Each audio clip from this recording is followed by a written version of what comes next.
Welcome. Tonight, we rise slowly into the thin mountain air. The modern world recedes, and the night wraps softly around us, quiet as woven cloth.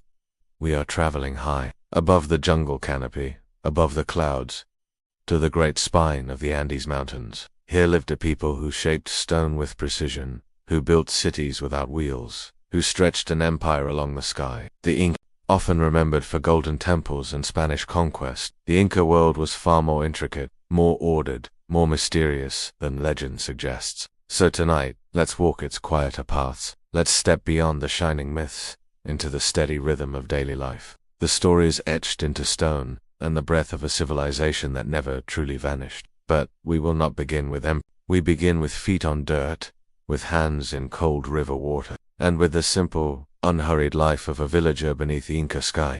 A day in the life of a common Inca villager. The morning begins before the sun. The mountain air is sharp, crisp enough to sting the lungs, yet familiar, like the scent of straw and ash that clings to your tunic. You are awake not with an alarm, but with the call of guinea fowl, and the gentle hush of wind slipping through grass-thatched roofs. Your home is small, built of stone and mud. Its roof low enough to touch. It is not grand, but it is warm kept, so by the shared heat of family, and the ever-burning hearth in the center. Your breakfast is simple, a handful of roasted maize, perhaps a boiled potato, and a sip of chicha, fermented corn drink, sour and soft on the tongue. There is no money here, no shops. Your world runs on labor and exchange. Today you will join others from your village to work on a terraced field.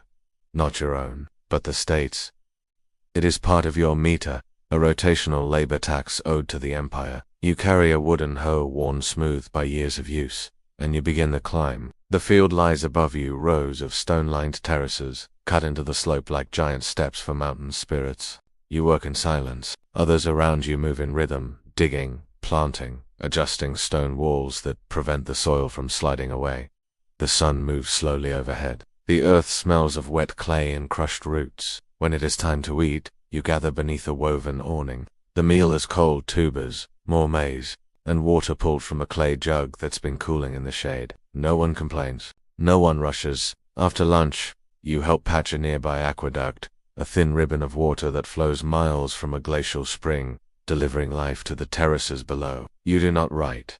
You do not read. But you know the land, its moods, its seasons, its patterns. At sunset, the sky turns golden behind jagged peaks. You return home, your hands rough, your feet tired, but your duty fulfilled. In the evening, you sit by the fire. A child rests against your side. Someone sings, low and steady. Outside, the stars arrive without ceremony. Thousands of them, bright clothes, as if stitched directly into the sky. And in the stillness, beneath their gaze, you sleep, not dreaming of gold, or war, or gods, but of water, and stone, and another quiet morning to come.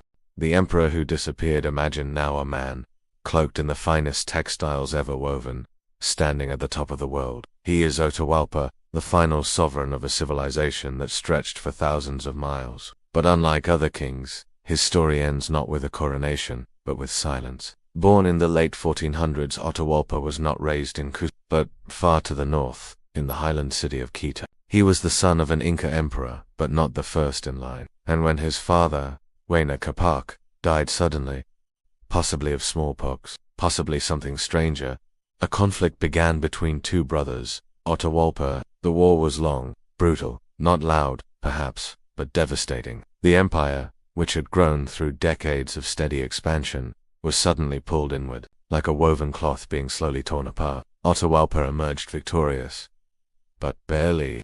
He entered Cusco not in triumph, but in the aftermath of destruction. And then, barely months later, another stranger arrived. Francisco Pizarro. Not a god, not a king, just a Spaniard with steel and guns, and less than 200 men. Atahualpa met him near Cajamarca, in a plaza surrounded by stone. He came peacefully, with gifts, with curiosity. And then, he was seized, by surprise, without resistance. Pizarro held him prisoner. Atahualpa offered gold, more than anyone had ever imagined. He kept his word. The rooms were filled with treasure, ornate bowls, sun discs, melted jewelry. It was all taken, melted down, but Atahualpa was never freed. He was baptized, quietly, and then, He was stranglered in the dark of night. No monument was built.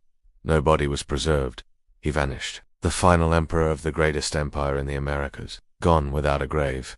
And still, no one knows where he was buried. If he was buried at all, some say his followers took his body and hid it, deep in a mountain cave, beneath earth and stone. Others believe it was burned.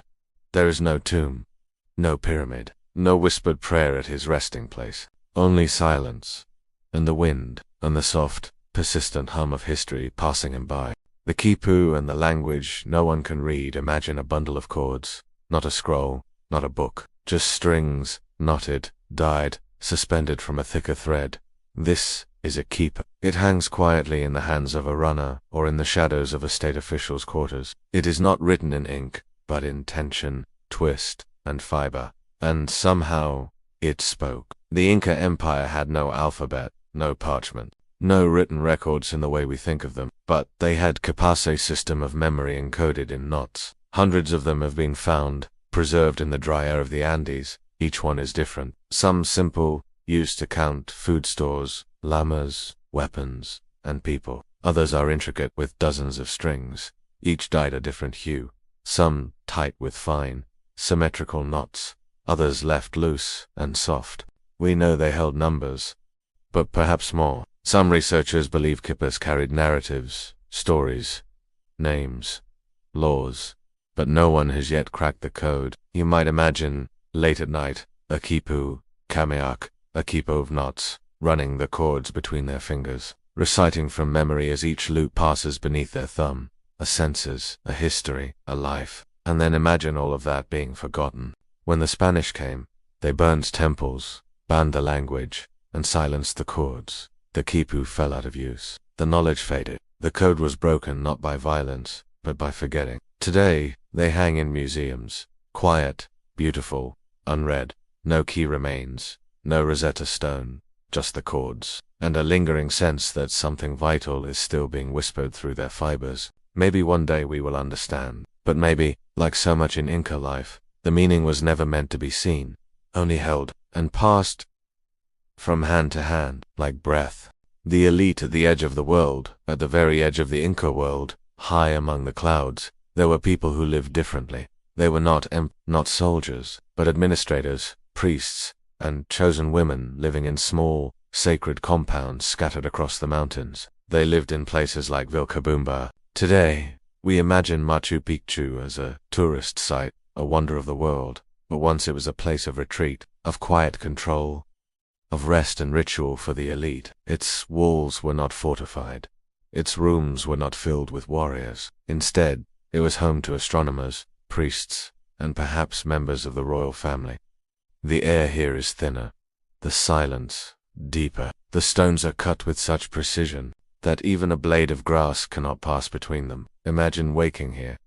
The world below, invisible in the mist. You rise with the sun, its first light striking the Intihuatana stone, the hitching post of the sun. You walk through narrow corridors, lined with smooth granite. You pass terraces where no food is grown, but where sacred rituals were once performed. And beyond these halls, in secluded quarters, lived the Akla, the chosen women. They were selected as children, taken from their homes, brought to live in cloistered.com. There, they wove the finest cloths, prepared sacred foods, tended fires that were never to be extinguished. Some were sent to marry nobles. Others served the gods. A few were chosen for sacrifice, their lives offered in moments of eclipse or crisis. Not with pain, but with ceremony. These elite lived not in comfort as we know it, but in silence, in isolation, in constant awareness of their role. To live at the edge of the empire meant more than distance. It meant elevation, not just of land, but of purpose. Every stone placed, every shadow studied, every offering made, all part of a greater pattern. And yet, like the khipu, we do not fully understand it. We walk among the ruins. We study the stars. We trace the terraces with our fingers. But what they thought, what they felt, what they feared, remains just out of reach, like the clouds that drift through their cities. Present, real, but never held. The Inca Empire has long been remembered in gold. Its downfall, its temples, its treasures. But tonight, we walked a different path. We began in a village, where a farmer dug gently into mountain soil. His rhythm, older than kings. We met an emperor not at his coronation, but in his final days, trapped in silence, offering rooms of gold that could not save him. We followed cord-woven, knotted, forgotten, the memory of a people held in fiber instead of ink. And we climbed into the clouds, 2 stone cities perched on where ritual and power moved like the sun across the terraces. All of it. This vast empire stretched across cliffs and jungles, held together not by iron, but by balance. Between people, between land and sky, between seen and unseen. And though the empire fell, though its rulers vanished and its language dimmed, the stones remain. So now, as you lie still, with the hum of your own world softening around you, remember this, that history does not always roar. Sometimes, it whispers, in breath, in rhythm, in footsteps, faded into mountain trails. Close your eyes, let the quiet rise around you like mist from the Andes, and sleep well. The past will keep its watch. Good night.